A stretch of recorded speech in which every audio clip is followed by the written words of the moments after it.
Hey guys, welcome back to my channel again. Tonight on the bench you see I got an electric associated buggy, and on the other side here I got a Losi buggy, both 1/8 scale. But I thought I'd address the age-long question I always seem to get when someone sees me running my cars, or they have questions, or they're thinking about getting into the hobby and they know that I run these things. The questions that everyone always seems to ask is, what do I get? Do I get an electric, or do I get a gas powered, or a nitro? Tonight I'm going to try, or in my opinion, tell you what I think is the best way to go about this, becoming, your first RC, or getting into the RC hobby, or what I think is the best and what you're going to have the most success with. A lot of times when people ask me this question, what should I get? Of course, I always say, get what you want to get, what you think is cool, and what you think is going to make you happy, of course. But along with that, I try to give, like I said, my opinion or my best advice, and to help them out. And the answer to that question is, I think, in my opinion, that you should get electric. Many years ago, when I was in the Army, I was overseas in the great land of South Korea. And as everyone knows, a lot of this stuff's made over in that part of the world. And they had a hobby shop that was downtown, and I went out, and the first thing I grabbed was a gas-powered truggy, and I don't remember the name or make of it, but I hurried up, run home, put it all together, and all ready to go and excited to run it. But I'll tell you what the problem was, is I could put the car together, but I just didn't know how to tune the engine correctly. And when it comes to selecting an electric or a nitro ran vehicle, I think that's the biggest problem that you're going to come into. And I just don't think a nitro is a way for anyone to start out in the sport. I think it could be a great factor in deciding if someone's going to stick with it or not, because you can get real frustrated when you can't get the engine started, or it won't run right, or it's fouling out, or flooding, and then it won't start again. And take it from someone who's been there, you can get real frustrated real quick, especially when you just go out and you spend a couple $100 and you're ready to go and you want to run.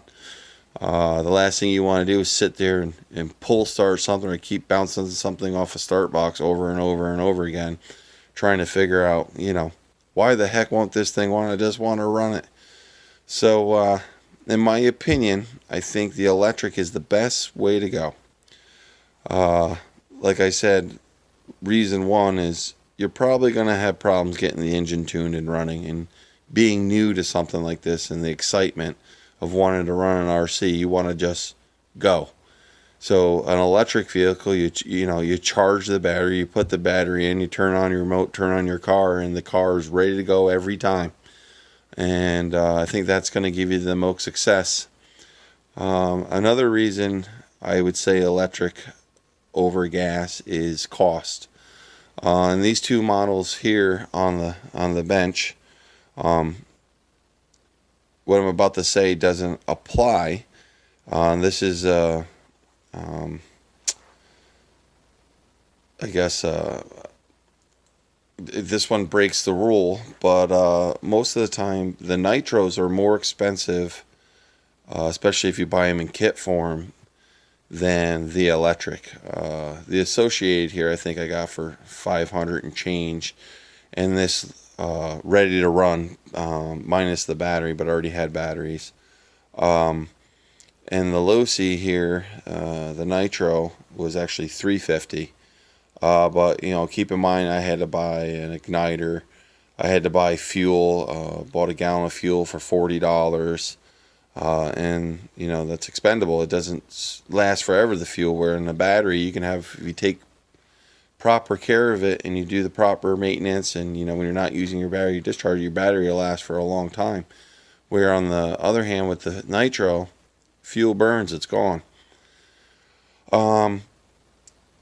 So that being said, minus these, with the exception of these two on the bench, with the electric being more expensive, it's just so convenient to buy a ready-to-run model. And even nowadays, fully ready to run, you get the battery, you get some kind of charger with it, the remote in the car.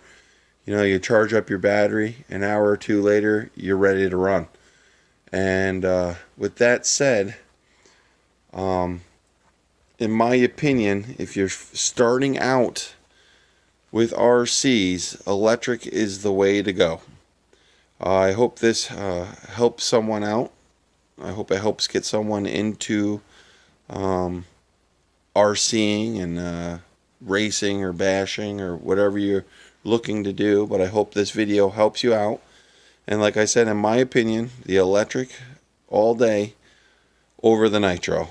And this is coming from someone who made the mistake and tried to start out Nitro, came back, bought electric.